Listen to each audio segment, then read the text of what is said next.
В Алматинской области прошел республиканский поэтический конкурс, посвященный 90-летию выдающегося казахского поэта Туманбая Молдагалиева. Это событие стало не просто состязанием, а ярким проявлением духовной преемственности. Поэты, собравшиеся из разных регионов, воздали дань уважения таланту Туманбая Молдагалиева. Наш корреспондент расскажет подробнее.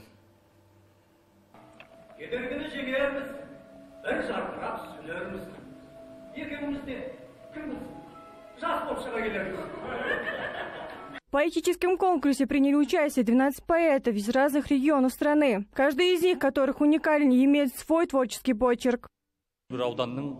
Все районы возлагают большие надежды на своего представителя. Все жители района с нетерпением ждут его победы. Заметно, что соперники хорошо подготовлены и каждый достоин победы. Сегодня мы соперники, но в жизни они наши коллеги. Поэтому я желаю удачи всем участникам конкурса. Конечно, себе я желаю победы. При поддержке Управления по развитию языков региона конкурс проходит уже 4-й раз. Творческое состязание привлечено к 90-летию поэта-классики Туманбая Молдагалиева. В каждом стихе ощущается глубина и уважение к таланту известного поэта.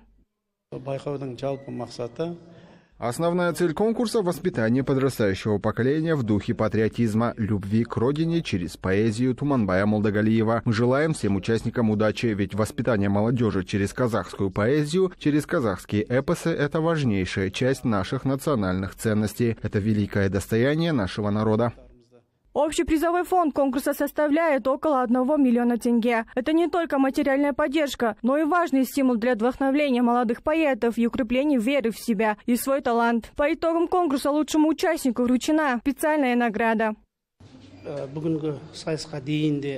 До сегодняшнего конкурса в честь нашего выдающегося лирика, лауреата Государственной премии Казахстана Туманбая Молдагалиева в области уже было проведено множество мероприятий. Одно из них – конкурс среди поэтов, организованный Управлением по развитию языков Алматинской области. Сегодня это соревнование проходит на высоком уровне, и мы рады вручить специальный приз молодому поэту, проявившему особое литературное мастерство.